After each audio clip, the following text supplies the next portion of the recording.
Oke, selamat siang semuanya, shalom. Berapa banyak yang udah setengah ngantuk? Oke, sebelum saya mulai, saya ingin bertanya beberapa hal. Berapa banyak yang hadir siang hari ini adalah gembala sidang dari sebuah jemaat GBI? Wow, berapa banyak yang berusia di atas 50 tahun ke atas? Oke, berapa banyak yang kira-kira semakin usia kita senior merasa semakin kreatif? Berapa banyak yang semakin senior rasanya semakin dekat, semakin bisa khotbah di anak muda? Oke, semakin habis. Berapa banyak yang mengalami kebaktian anak mudanya semakin meningkat? Berapa banyak yang ada kebaktian anak mudanya? Wow. Oke, jadi saya mau menyamakan persepsi dulu bahwa ada yang dikasih 1 talenta, ada yang dikasih 2 talenta, ada yang dikasih 5 talenta. Ada yang bilang begini, Pak, memang nasib saya gereja kecil. Berarti kita sedang mengecilkan Tuhan yang besar yang ada bersama dengan kita. Setiap kita punya Tuhan yang besar. Dari tepuk tangannya sangat bisa terbaca keyakinannya. Dan katanya gini, kalau yang nggak dipakai diambil, dikasih sama yang make. Berapa banyak yang percaya bahwa yang 1 kalau dipakai bisa lebih dari yang 5? Jadi kalau saya bilang begini, leader, saudara harus kasih respons di jam yang ngantuk ini gini. Oke? Leaders! 2 kali semangat lagi, leaders! Siapa yang percaya yang 1 bisa lebih dari yang 5? Nah, makanya kalau church conference nggak bisa dibedain yang kelas jemaat 200, yang 50, yang 1000. Harus gabung semuanya supaya yang 14.000 harus bantu yang kecil. Dan yang kecil harus belajar dari yang besar bagaimana mereka bisa menjadi besar. Nah, ini hanya kumpulan sebuah pemikiran-pemikiran di awal yang akan menolong kita belajar tentang generasi di bawah kita. Nah, saya selalu berpikir karena saya sering bepergian, saya world traveler, kalau ada apa-apa, siapa yang nerusin gereja? Nggak ada yang tahu. Kita baru baca di koran, seahli waris dari perusahaan besar lagi liburan, anaknya lulusan dari Seattle, mereka pergi ke Anchorage, saudara, pergi ke sebuah lodge, hobi foto, tiba-tiba terjadi kebakaran, meninggal. Kita bisa dipanggil Tuhan kapan saja. Ini bukan sesi yang horor, tapi coba berpikir apakah kita menyiapkan penerus yang lebih baik dari kita.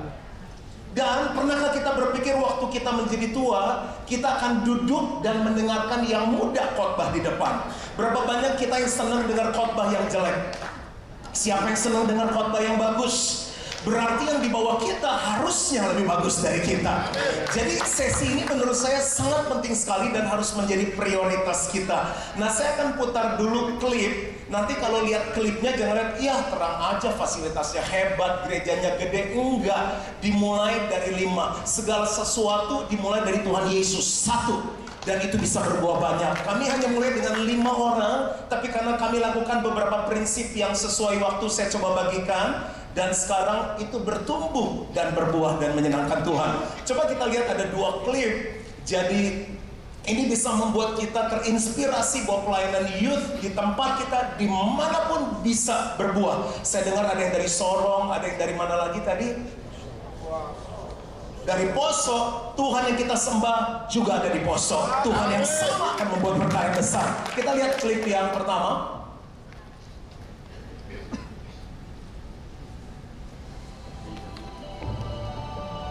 So, this camp is not an ordinary camp. Kalau ada bahasa It's Inggris, something nanti mengerti amazing. dalam roh karena It's ini a generasi life-changing one. milenial.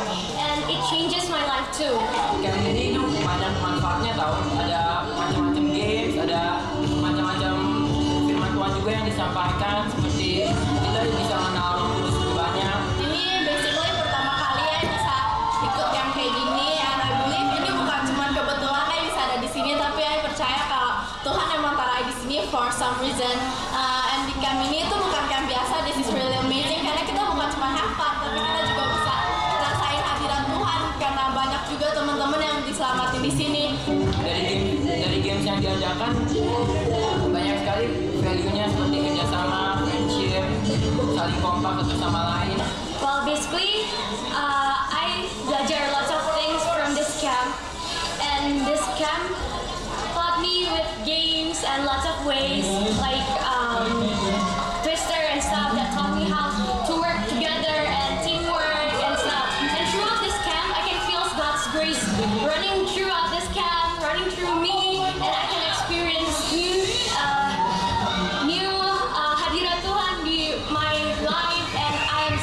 right now. It's a good experience. Guys, I recommend you to follow us to next youth camp. Di camp ini juga kita belajar banyak value, like friendship. Kita bisa ketemu banyak friends baru.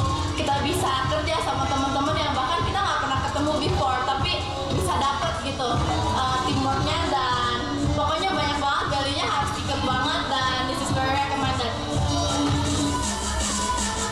Oke, sebuah video lagi karena nanti dalam poin-poin saya mengajarkan ada beberapa yang related dengan ini. Silahkan klip yang kedua dipasang.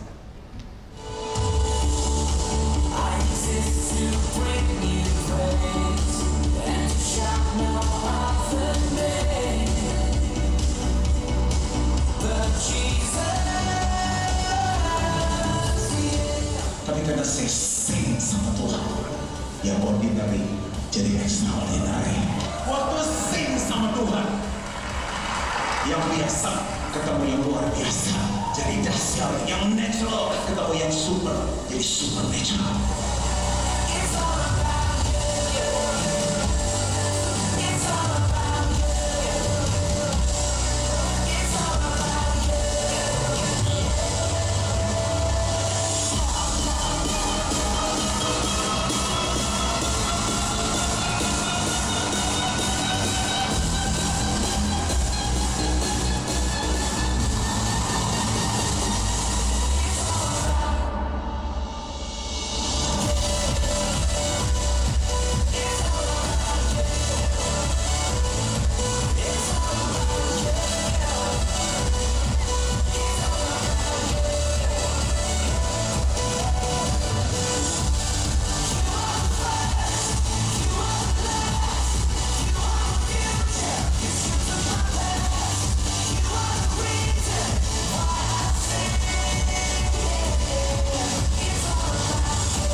Bilang sama kiri kanannya, Tuhannya sama. Lebih semangat lagi, Tuhannya sama. Akan ada kebangunan rohani di tengah anak-anak muda dimanapun Bapak Ibu Saudara berada. Dan selama beberapa menit, saya nggak panjang karena saya bawa ada beberapa leaders bersama saya yang saya akan undang setelah saya selesai. Dan mereka akan bicara, jadi saya bawa beberapa generasi yang bisa, yang udah libur sekolah, yang beberapa nggak bisa datang, tapi kami siapkan sampai di 15 tahun. 7-8 lapis ke bawah, mereka sudah siap mimpin, mereka bisa khotbah, dan mereka memimpin, menggembalakan juga. 1 Timotius 4 ayat yang ke-12. 1 Timotius 4 ayat yang ke-12. Janganlah seorang pun menganggap engkau rendah karena engkau muda. Jadilah teladan bagi orang-orang percaya dalam perkataanmu, dalam tingkah lakumu, dalam kasihmu, dalam kesetiaanmu, dan dalam kesucianmu. Nah, saya khotbahkan ini berkali-kali, tapi waktu saya persiapkan untuk Church Leader Conference, saya dapatkan 2 kata. Jadi begini, ada banyak anak muda gak berkembang karena dianggap rendah. Sesuatu yang menempati porsi tertinggi prioritas kelihatan dari bagaimana seseorang mengatur waktunya, mengatur perhatiannya, mengatur pemikirannya, mengatur keuangannya. Kalau memang generasi muda sangat penting, kita nggak akan menganggap rendah mereka, tapi ditaruh di prioritas yang tinggi. Karena apa? Dikatakan jadilah teladan. Teladan bicara mengenai model, mengenai standar. Kenapa anak-anak muda sekarang akhirnya ikut Korea kiblat? Ikut ke Jepang, orang Korea dioperasi plastik, ikut operasi plastik. Rambutnya model horden, semua horden. Rambutnya memuji Tuhan naik, semua naik. Sekarang modelnya sujud menyembah agak turun, rambutnya juga udah turun sekarang. Semua ikut. Harusnya model itu dibangkitkan dari gereja. Kenapa nggak bangkit anak muda di gereja? Karena dianggap rendah. Sedangkan mereka standar yang harus menempati prioritas yang tinggi. Nah, setiap kehidupan, organisasi, perusahaan, pribadi punya siklus. Dari bayi, lahir, bayi, anak, remaja, pemuda, dewasa. tanpa kita sadari kita berpikir gereja kita besar kok. Ya tapi kita tambah tua. Saya udah 43 tahun, 7 tahun ke depan sampai 50, tugas saya adalah bangkitkan terus pemimpin. Cuma itu, muridkan, bagi kehidupan, multiplikasi pemimpin. Itu aja pemimpin. Kenapa? Karena semakin kita tua, kita semakin berhikmat. Berapa yang setuju dengan hal ini?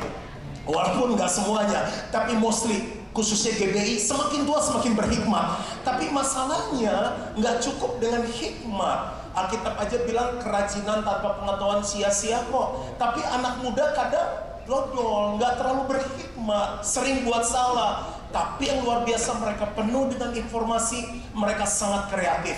Bayangkan kalau yang tua yang penuh hikmat bersinergi dengan yang muda yang penuh dengan informasi dan kreativitas. Gereja akan jadi dahsyat. Jadi jangan jauhi mereka, kelilingi dengan anak muda. Bukan berarti saya nggak main sama yang tua, sama Pak Yosia saya main loh. Main. Lihat sekarang sepatunya, lihat sekarang, saudara dulu batikan terus, sekarang slim bajunya. Nggak harus gitu, nggak harus mahal. Tapi mulai buat Instagram, dia mulai luas hubungannya. Tapi apa? Sehari-hari saya dikelilingi dengan orang-orang yang lebih muda. Karena itu membuat saya berpikir lebih luas. Dari awal belum ada amin nih. Nggak apa-apa, nggak harus dipaksa amin kok. 1 Yohanes 2 ayat ke-14, 2 ayat aja. Saya hanya membagikan prinsip-prinsip pemikiran yang saudara akan bawa pulang dan berpikir, apakah saya percaya bahwa akan ada kebangunan rohani untuk anak-anak muda di gereja saya. Aku menulis kepada kamu, hai anak-anak, karena kamu mengenal Bapa. Aku menulis kepada kamu, hai bapak-bapak, karena kamu mengenal Dia yang ada dari mulanya. Aku menulis kepada kamu, hai orang-orang muda.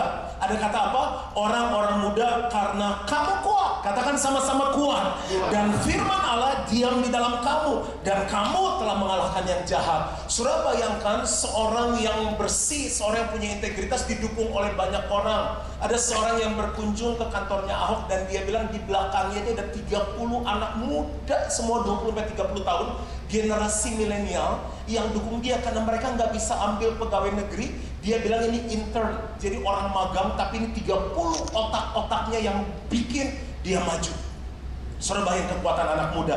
Dikatakan orang muda kuat. Nah kenapa di gereja kebaktian kaum mudanya nggak kuat? Kenapa merosot? Nah ini kita mau belajar prinsipnya. Harusnya mereka kuat. Firman Allah diam di dalam kamu, yang sekarang diam dalam mereka apa? Hal-hal yang bukan firman. Dan mereka akan mengalahkan yang jahat. Seorang yang bangkit di Jakarta, seorang yang bangkit di Indonesia bisa membawa kebaikan, perubahan. Apalagi anak-anak muda di gereja kita bangkit, kuat, punya firman. Saudara bayangkan, kota kita semakin terang, bangsa kita semakin terang. Mulai ada tepuk tangannya, nggak apa-apa. Itu kalau kita percaya akan terjadi, pasti diamini kok, pasti respons kok, dan itu pasti terjadi. Nah, bagaimana membangun pelayanan generasi muda yang berhasil di gereja lokal? Saya bukan orang yang paling hebat. Tadi yang duduk di sebelah saya itu cerita di gerejanya luar biasa. Semuanya anak-anak mudanya 80% kalau nggak saya melayani Tuhan.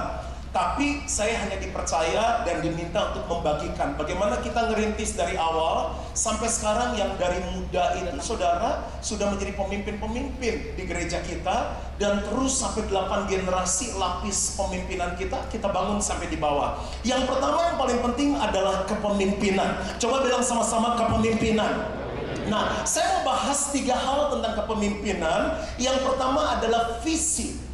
Kepemimpinan sangat penting karena jatuh bangunnya organisasi bergantung sama pemimpin. Makanya waktu saya diundang di Church Leader Conference dan jadwal saya bisa, saya langsung oke. Kenapa? Karena kalau pemimpinnya bangkit, pemimpinnya jebol, ke bawahnya pasti maju. Jadi gini, apa yang kita lihat tentang pelayanan kaum muda? Karena yang pertama adalah visi. Visi adalah cara kita melihat, bagaimana kita melihat. Because if we can see it, we can have it. Makanya cinta itu turun dari mana? Dari mata turun ke hati. Kecuali yang menikahnya jodohin. Makanya bahaya ibu-ibu jalan ke mall cuma pegang-pegang, mau beli susu rencananya, pulang bawa susu, bawa sepatu dan tas yang baru. Melihat punya kuasa yang luar biasa. Surah Alkitab banyak menuliskan, waktu Abraham mulai putus asa, Tuhan bilang ini, Abraham, kamu keluar dari kemah di mana kamu tinggal, keluar, lihat ke langit, hitung bintang di atas, hitung pasir di laut, sebanyak kamu bisa menghitungnya, sebegitu banyaknya lah keturunanmu nanti. Yang saya bersyukur Abraham keluar dan hitung 1, 2, 3, 10, 15, 200, 2000, sampai dia pegel. Tuhan bilang gini, sebanyak itulah keturunanmu nanti. Alkitab bilang Allah memperhitungkan hal itu sebagai kebenaran. Ini bisa khotbah 1 jam tentang melihat. Kalau kita udah gak melihat anak muda sebagai sesuatu yang penting, itu gak akan terjadi. Bapak-bapak gembala, apa yang Bapak lihat?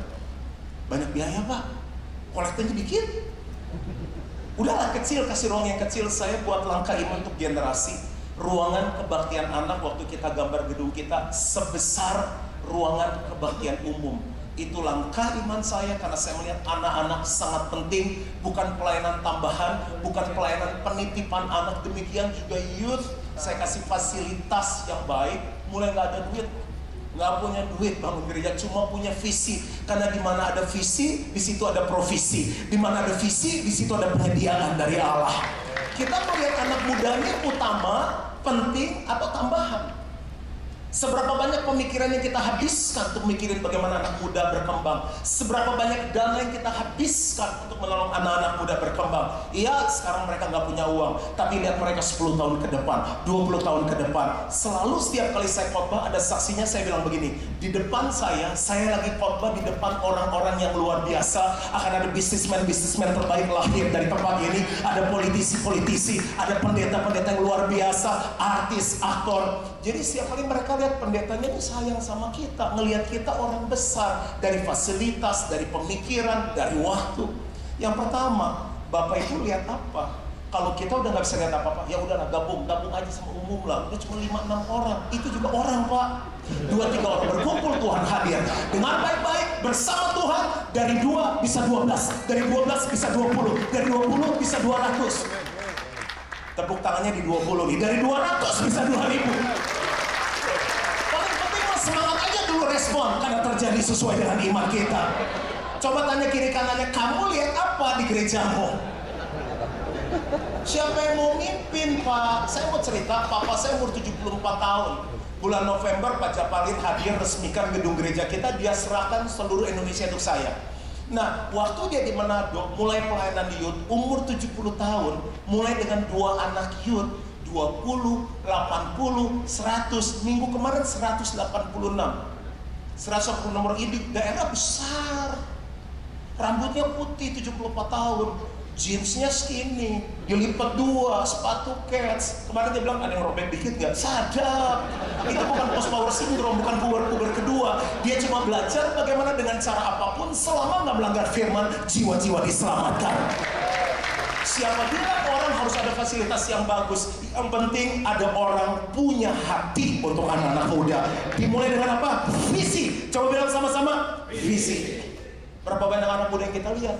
Ya kalau di kita ya 50 aja dipuji Tuhan. Kenapa nggak 150? Orang mimpi gratis kok. Kenapa nggak 250? Nah kalau udah punya visi, lakukan yang kedua, pembekalan. Misalnya, anak siapa yang masih kecil ya?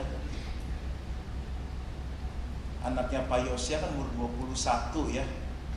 Terus tiba-tiba ada yang bilang begini, Pak Yosia, anak Bapak ini di usia ke-35 akan jadi Presiden RI yang kesekian. Langsung berubah pembekalannya. Duduk yang tegak. Makan yang benar, kaki jangan diangkat. Dilesin bahasa Mandarin. Tidur jangan malam-malam, calon presiden beda. Jalan jangan begini sembarang, jalan yang benar berwibawa. Dadanya juga begini. Gitu dong.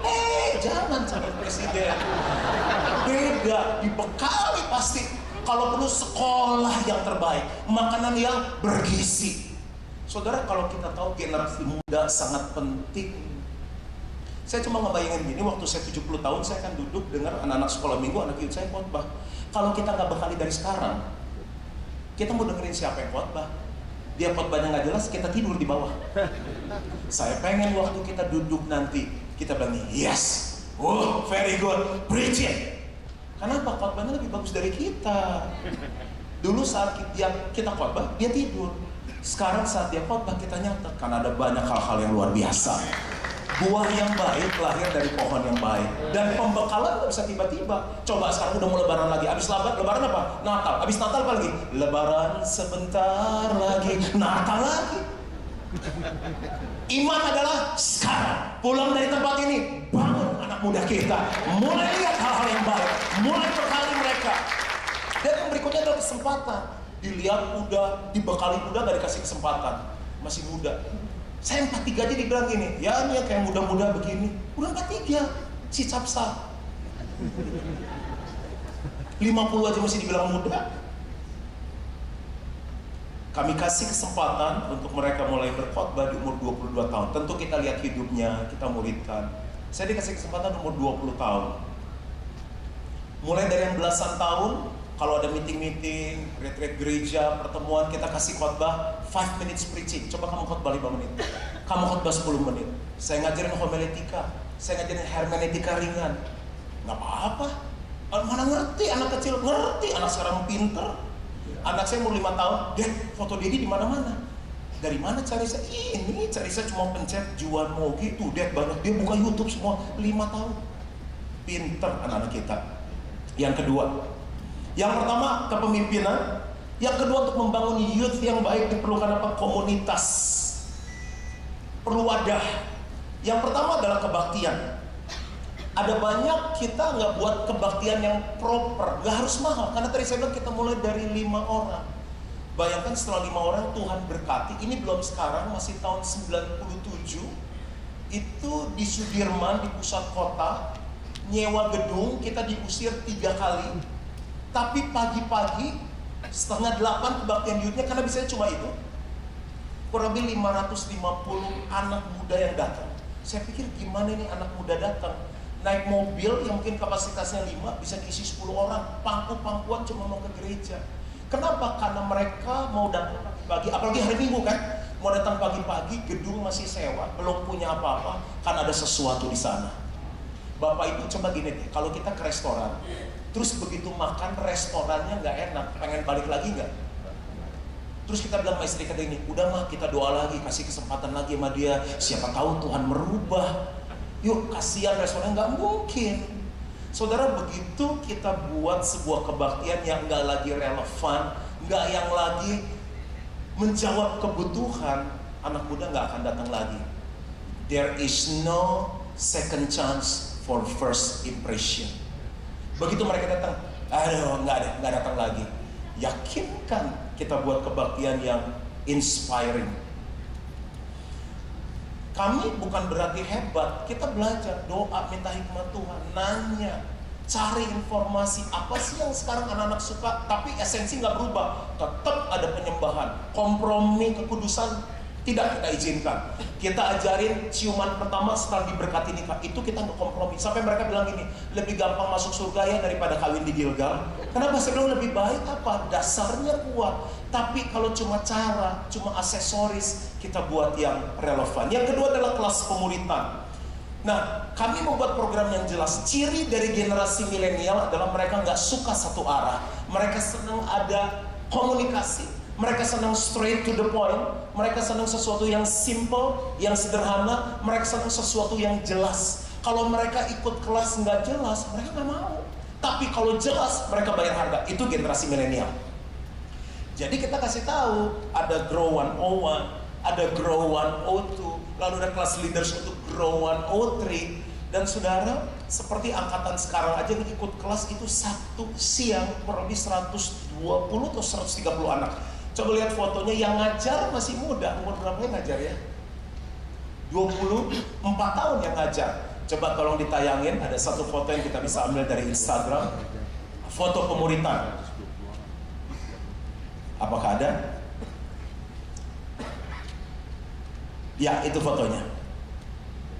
Siang-siang ini sebelum kebaktian mereka bisa datang duduk setiap minggu untuk ikut kelas pemuritan.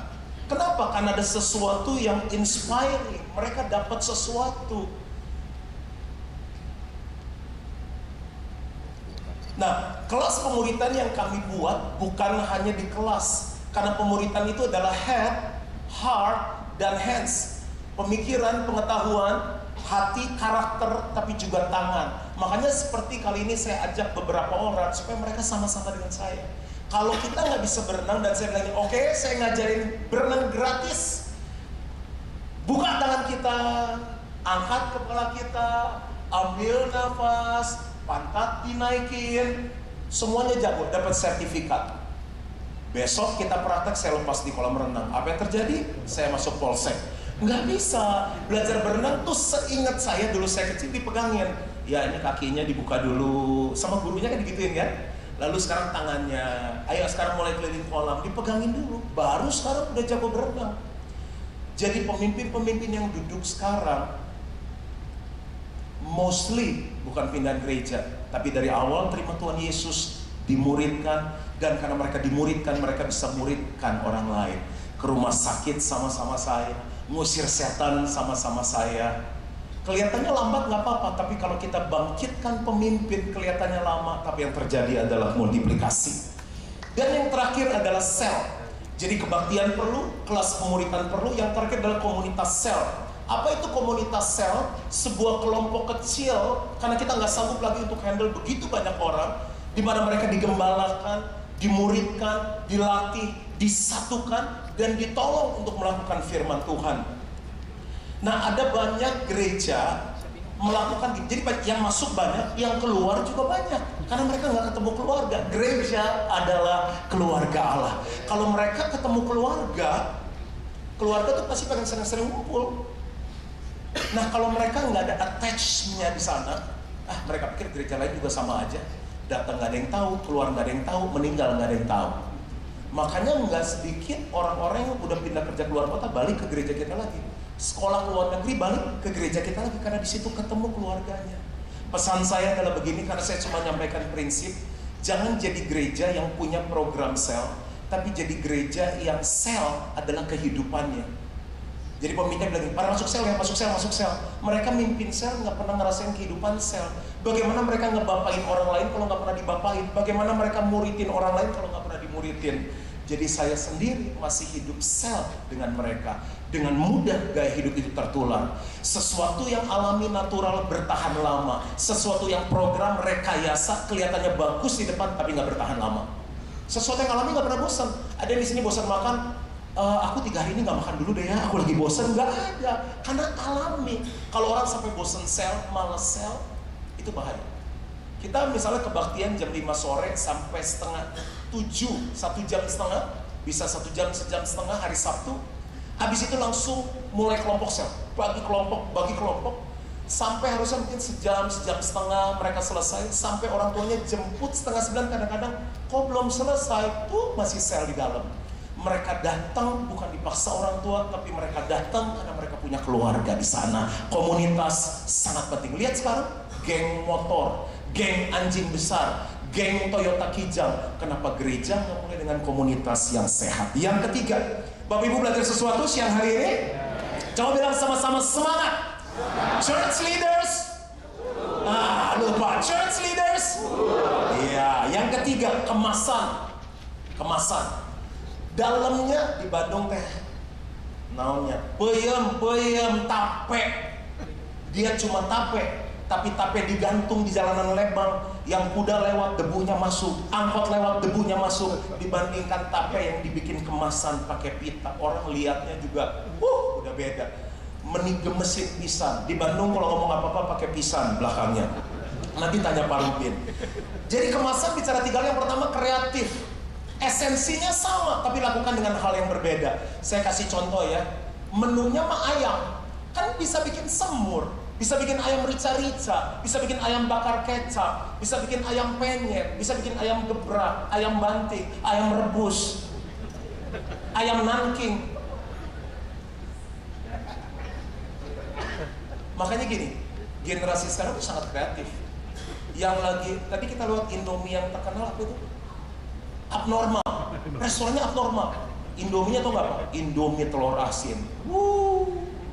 Martabak sekarang merah, red velvet. Itu yang bikin kan mikir. Kita khotbahnya seperti Yesus dulu, sekarang selama-lamanya tidak berubah. Yang datangnya kasihan. Coba bilang sama-sama kreatif. Yang kedua nyambung. Saya kadang-kadang tuh harus tanya mana anak saya. Ini salah saya juga, saking kerja, melayani, siapin khotbah, nggak nonton TV.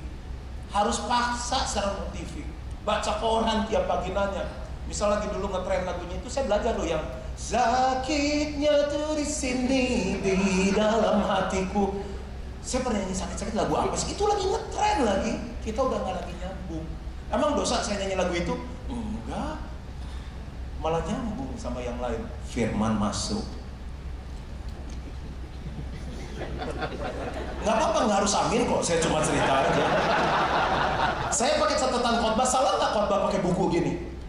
Anak-anak lihat bilang gini, Kak, pakai ini dong, iPad atau apa? Ah repot. Saya bisa begini, original. Saya kan orang konservatif, nulis.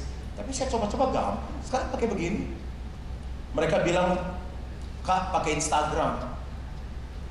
Ada 2 orang yang racunin saya. Saya bilang, udahlah, saya nggak usah gini. Udahlah, Facebook saya udah sampai penuh. Saya nggak tahu udah nggak posting apa-apa. Buat apa Instagram? Jadi bilang eksis. Itu bahasa anak muda sekarang, eksis. Terus nanti bisa nge-link. Jadi misalnya ya, kayak contoh kemarin nih ya, saya nulis begini nih. Kita tuh bisa nyambung sama anak muda walaupun umur kita tua. Pak Yosia udah punya Instagram tuh sekarang, boleh follow tuh. Nih, saya cuma masukin begini kemarin. Kebahagiaan malam ini sebagai berikut. Disayang kakak ipar, dikirimin duren musangking, dimakan bareng istri dan anak dengan ucapan syukur. Mari. Yang likes 2.755. Cuma posting duren. Dan waktu mereka nggak kenal saya, begitu saya ngomong, ini orang yang eksis nih. Jadi langsung saya ngomong apapun tuh nyambung. Gitu. Udah jangan panjang-panjang, nanti anak-anak saya nggak bisa ngomong. Apalagi kreatif, nyambung, sederhana. Udah, simple aja. Saya kalau khotbah di maksimum 30 menit. Bam, bam, bam, bam. Saya yakinkan gini, mereka datang pertama dengar gini, ya ampun, aduh, belum pernah dengar nih, misal gitu kan. Terus pulang gini, saya harus lakukan itu, gampang dicerna. Pasti datang lagi Sabtu depan. Yang keempat, cuma 4 ya, pas. Yang keempat, kontinuitas.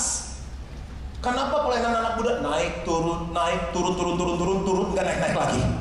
Kurang konsisten. Idenya mau bagus, planningnya bagus, nggak konsisten. Konsisten tuh dahsyat. Saya itu turunkan berapa belas kilo, nggak bisa push up saya. Dia bilang gini, kalau kamu olahraga jogging, muscle nggak dibangun, fat itu dibakar oleh apa? Muscle otot. Push up sekali aja nggak bisa ngangkat badan saya. Sekarang sehari 80 kali saya bisa.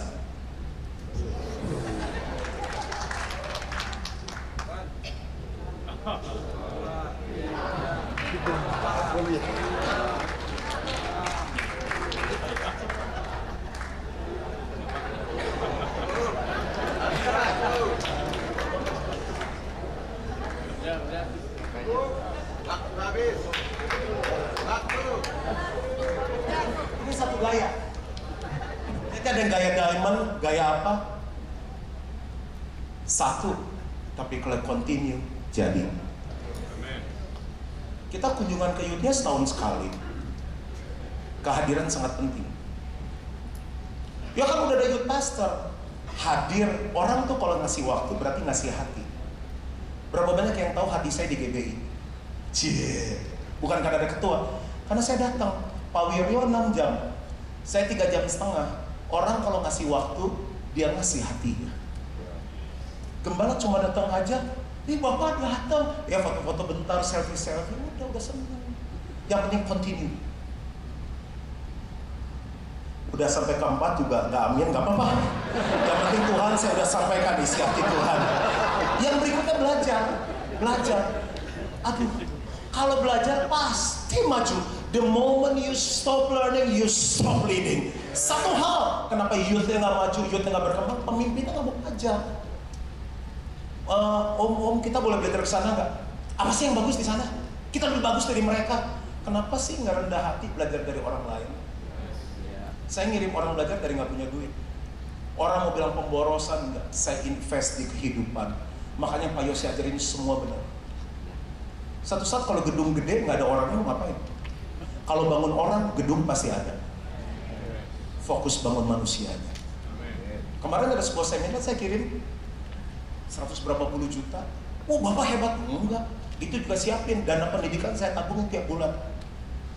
Ada yang bagus Orange Conference, pergi. Cuma ngeliat aja wawasan tuh terbuka. Coba deh, anak kita yang satu kemana-mana kita ajak, yang satu di kamar aja terus. Beda setelah 5 tahun. Temen saya bandingin, yang satu dikirimin sekolah bisnis terkenal di Amerika, yang satu nggak sekolah, ikut dia setiap hari ke bank, ketemu pejabat. Tahu nggak yang akhirnya sukses yang mana? Yang pergi sama dia. Yang satu di kampus terus kan, 4 tahun. Yang ikut terus lebih sukses. Belajar, melihat, mengalami. Yang terakhir persiapan. Udah, saya selesai. Sebentar saya undang teman-teman muda untuk ada di depan. Kasih tepuk tangan dulu yang meriah untuk mereka. Mereka kasih waktu untuk datang ke sini. Gini. Sukses itu persiapan ketemu dengan kesempatan. Kadang-kala kesempatan datang, kita nggak siap. Saya bahas satu aja tentang persiapan. Seringkali pelayanan nggak nyambung. Dari anak, remaja, pemuda, umum, senior nggak nyambung. Masing-masing jalan sendiri. Kita coba buat setelah anak, mereka dinaikin ke youth, ada yang welcome, masuk sel. Bahkan dari youth, mereka melayani di kebaktian anak. Begitu mereka dari youth masuk ke umum, udah ada jalurnya lagi. Mereka melayani, sampai mereka melayani di senior. Jadi yang ikut dari 28 tahun lalu, sekarang masih mimpin di senior. Nah seringkali jedanya ini putus. Masalah di gereja adalah ini, Pak, kenapa habis pada SMA, kuliah terus nggak balik lagi ya, pada hilang? Karena nggak ada sebuah persiapan yang dilakukan dengan rapih.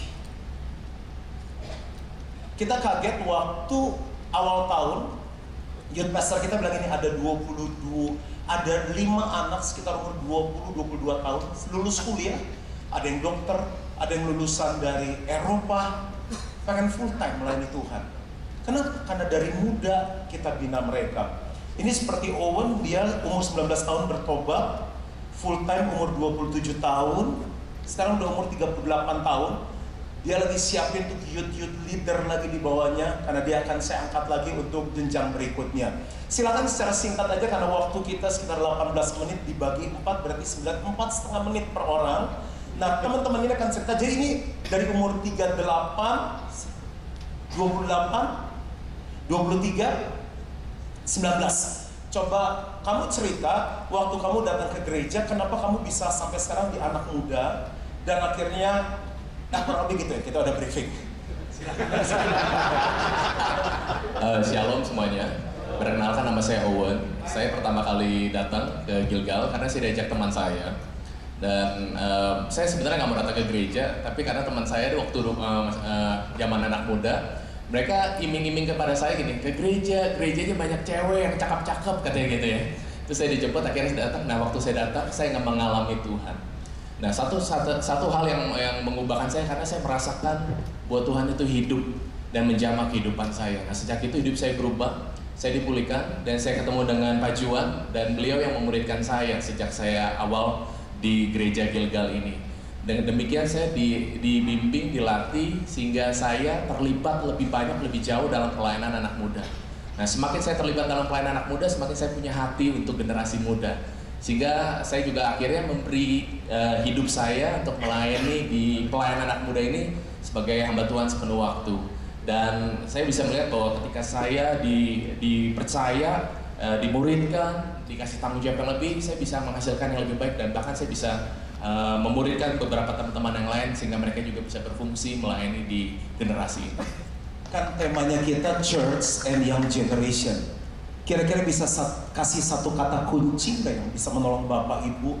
Kata apa atau hal apa yang bisa menolong Young Generation bertumbuh di gereja? Yang saya temukan ialah sebuah hubungan. Nah hubungan itulah yang membuat saya bisa percaya kepada kepemimpinan yang ada. Nah saya bukan latar belakang keluarga Kristen, karena orang tua saya keluarganya Buddhis, dan keluarga kami juga tidak welcome dengan gereja. Namun akhirnya kenapa saya bisa ada di dalam komunitas gereja dan akhirnya mau ada di situ, karena sebuah hubungan. Nah saya melihat sebuah hubungan ini yang mereka begitu care, bahkan bukan cuma Pak Juan tapi keluarga Pak Wem dan lain begitu, mereka mengasihi kami. Dan itu sebabnya saya bisa percaya bahwa apa yang mereka katakan, mereka hidupi itu. yang membuat saya berkata, benar, saya mau dibimbing sama mereka karena mereka memberikan teladan kehidupan yang sungguh berdampak dalam kehidupan saya. Demikian. Thank you. Tepuk tangan dulu untuk Owen. Coba kita dengar 10 tahun yang lebih muda, 28 tahun. Silakan, Sam. Halo Bapak Ibu, nama saya Samuel. Usia saya 28 tahun. Pertama kali saya tergabung di Gilgal ialah diajak teman saya waktu saya masih sekolah di SMA, sekitar umur 17 tahun. Pertama kali saya ikut ibadah. Sebelumnya saya memang dari keluarga Kristen, tapi waktu itu saya hanya Kristen agama saja. Sewaktu di Gilgal, saya pertama kali memutuskan untuk saya terima Tuhan dan dibaptis dan berjemaat di sana. Terlepas dari itu, saya hanya berpikir, oh Gilgal tadinya hanya gereja yang seperti biasa lah, gereja datang ke gereja yang udah setelah hari ibadah selesai udah pulang gitu. Tapi pertama kali saya kenal yang namanya Komsel, saya waktu itu dibimbing oleh pemimpin saya. Saya di situ baru belajar yang namanya ternyata gereja nggak hanya cuman kegiatan ibadah, tetapi juga dari Komsel kita dibimbing, dari Komsel kita belajar banyak, kita belajar praktekkan hal-hal yang dari firman, kita praktekkan ke dalam kehidupan sehari-hari. Dan singkat cerita dari Komsel inilah saya diajak didorong untuk melayani Tuhan. Saya melayani di bagian pemerhati. Dari pelayanan ini saya juga belajar yang namanya bagaimana follow up, bagaimana bangun hubungan dengan orang-orang, dan bagaimana hidup kita bisa menjadi contoh, jadi inspirasi buat orang lain. Dan singkat cerita, ada salah satu dari leader di youth, ibadah youth kita, dia panggil saya dan dia memberitahu kalau aku akan rilis kamu ya untuk memimpin satu kelompok ya, yang dimana anak muda yang kita percayakan ke kamu. Dan waktu itu saya pertama kali saya menolak, saya nggak mau karena saya melihat saya nggak mampu. Saya melihat saya nggak bisa, saya bilang. Tapi seorang leader mengatakan kamu bisa. Nah di sini saya merasa puji Tuhan sekali ada seorang leader yang mampu melihat potensi yang dimana saya nggak bisa lihat. Dan saya diberi kesempatan untuk memimpin dan saya lakukan itu. Ya jatuh bangun ada, buat kesalahan ada, tapi saya terus dibimbing dan leader itu nggak menyerah, terus bimbing saya sampai akhirnya saya bisa memimpin anak-anak di bawah saya, yang usia di bawah saya, kelompok. Dan puji Tuhan ada salah satu anak juga, Harry ialah anak yang saya pimpin, dia sudah mulai memimpin anak di bawahnya lagi. Jadi puji Tuhan, dan kepercayaan ini terus saya lanjutkan dan kemuliaan buat Tuhan. Terima kasih. Sam, thank you. Boleh tolong wakilin satu kata apa yang kira-kira menolong generasi muda bisa bertumbuh dalam sebuah gereja? Di saat saya diberi kepercayaan untuk memimpin dan diberi kesempatan untuk memimpin, yang dimana tadinya saya juga nggak melihat potensi itu, tapi pemimpin itu. 2 kata, kepercayaan dan kesempatan. Thank you. Silakan Vino. Halo, selamat siang. Nama saya Vino. Saya pertama kali ke Gilgal itu waktu tahun 2009, kira-kira 7 tahun yang lalu. Jadi ceritanya waktu saya sedang liburan. Saya bilang istilah saya tuh saya nganggur lagi liburan. Terus ada teman saya ngajak ke camp. Jadi pertama kali saya ke Gilgal itu bukan ke kebaktiannya, tapi ke campnya seperti yang tadi ada di video camp seperti itu. Nah lucunya setelah camp itu saya di situ saya dijamah Tuhan. Saya belum pernah ke Gilgal, saya belum tahu Gilgal itu seperti apa, Gilgal itu seperti apa. Saya nggak tahu dia gedungnya di mana, seperti apa, fasilitas seperti apa. Bahkan saya nggak tahu kebaktiannya hari apa, di jam berapa. Tapi karena saya bertemu dengan orang-orang yang memiliki respon yang baik sama saya, yang orang baru, orang-orang yang welcome, orang-orang yang rasanya family, respon mereka terhadap saya membuat saya memutuskan bahwa saya mau tertanam di Gilgal. Sehingga setelah itu saya memutuskan, oke, saya mau dimuridkan di Gilgal. Sehingga satu depan saya datang, saya bertemu, wah ini kebaktian yang kalau boleh saya ambil satu kata ini relevan banget dengan kebutuhan saya. Yang waktu saya masih duduk di bangku SMA. Dan di situ saya menemukan suatu namanya komunitas sel yang akhirnya saya dimuridkan dan ada kelas-kelas pengajaran. Dan dimuridkan itu saya bisa melihat potensi yang tadinya saya nggak punya, saya belum lihat. Kayak sekarang saya bisa berbicara di depan sini, Normalnya kalau saya lihat balik ke pada saat saya masih SMA, saya orangnya sangat minder dan introvert. Saya nggak mungkin bisa bicara dengan di depan bapak ibu seperti ini. Saya sudah malu duluan, malah saya udah tolak dari awal. Tapi karena saya udah diberi di siang hatinya bebannya, saya mau karena saya mau bagi sesuatu, karena saya mau buat perubahan. Nah di situ saya dimuridkan. Bukan cuma dimuridkan supaya saya bertumbuh. Bertumbuh itu kan bicara tentang saya menjadi lebih baik daripada saya sebelumnya, memiliki karakter lebih baik. Tapi saya dimuridkan, saya dipimpin supaya saya bisa berbuah. Berbuah itu berbicara supaya pertumbuhan saya bisa dinikmati orang lain, supaya orang lain bisa melihat Yesus melalui saya. Saya dipimpin supaya saya bisa menjadi dampak di sekolah saya, di kampus saya, dimanapun saya berada, saya bisa jadi dampak. Dan akhirnya saya memiliki sebuah komunitas salah saya sendiri. Artinya saya dipimpin untuk menjadi memimpin, dipimpin untuk memimpin. Dan saya pun sekarang saya sedang mempersiapkan orang-orang di bawah saya untuk menjadi pemimpin selanjutnya, sama seperti Samuel dan Harry ini.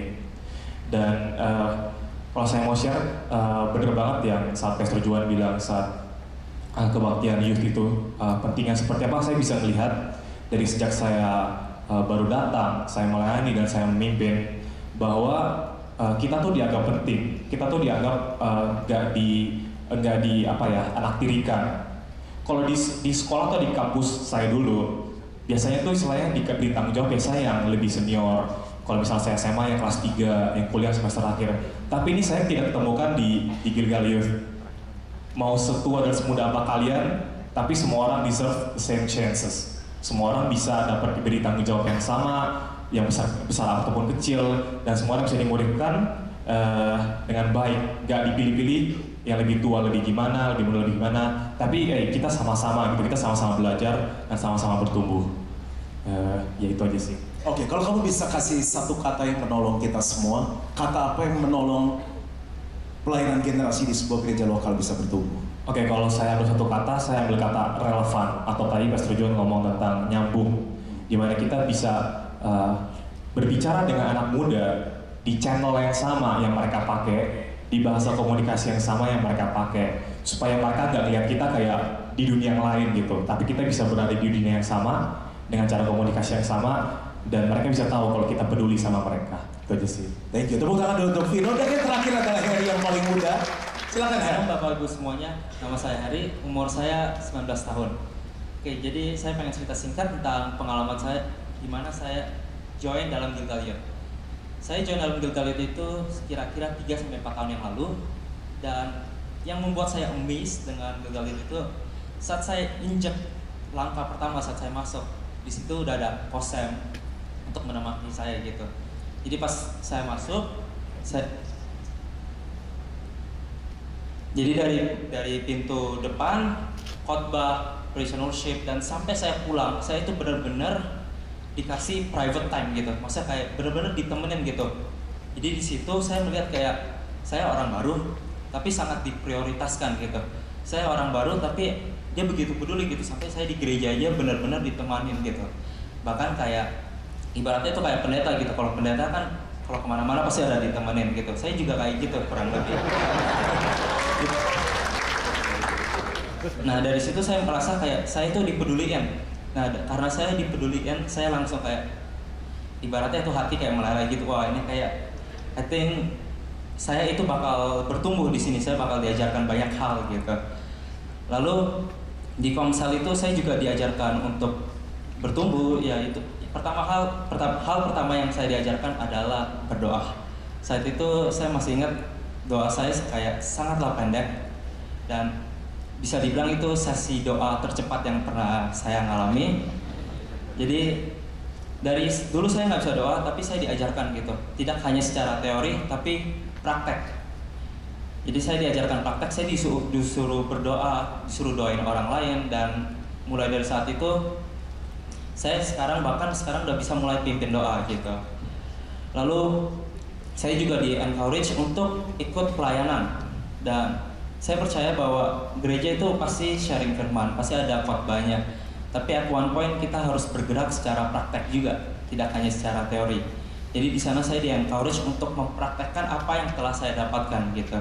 Jadi saya disuruh pelayanan, dan sekarang puji Tuhan saya juga diberi kepercayaan untuk memimpin sebuah kelompok sel.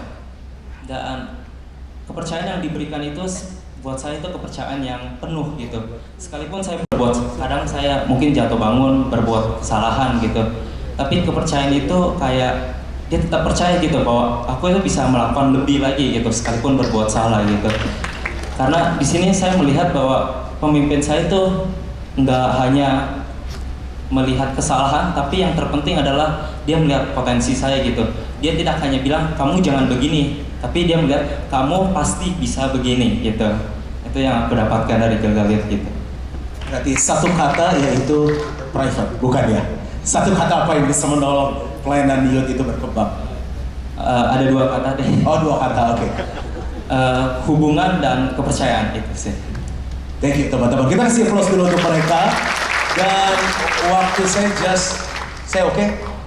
On schedule. Nah, sebelum ada tanya jawab, nggak tahu ada atau enggak, tapi waktu kita rapat dengan Pak Ketua, dibicarakan tentang youth, bagaimana kita bisa menolong gereja-gereja bangkit generasinya, lalu memberikan tugas pada saya, lalu saya merenungkan, akhirnya saya berpikir untuk membuat sebuah next gen conference, artinya untuk generasi berikutnya, mulai dari gembala sidang sampai aktivisnya pekerja youth. Tapi kita nggak akan ajarin mereka bahwa harus pakai lighting, harus enggak. Yang kita ajarin yang sangat esensi, bagaimana misalnya di kampus tuh kita bisa menangin jiwa gimana. Karena kan nggak mungkin orang datang kalau kita nggak pergi, kan Yesus suruh pergi. Bagaimana khotbah yang relevan tuh gimana sih? Kreatif tuh gimana sih? Artinya nyambung tuh gimana? Jadi yang sangat esensi dengan harapan. Oke, kita lihat sebentar ada multimedianya, tolong ditayangkan. Ada visinya di sana. Dan selama 2 hari ini full, ada workshopnya, kita bisa tanya jawab. Justru hal-hal yang sangat praktikal yang menolong youth itu bertumbuh. Silakan. Jadi untuk raising up artinya membangkitkan, menyiapkan dan melengkapi generasi berikut kita. Jadi gembala sidang akan sangat berbahagia karena timnya akan pulang dan membangun. Nah, makanya paling baik gembalanya juga ikut. Next. Ya, tanggal 4 dan 5 November 2 hari penuh, Bapak Ibu akan ditolong untuk membangun pelayanan di youth-nya. Tuhan memberkati.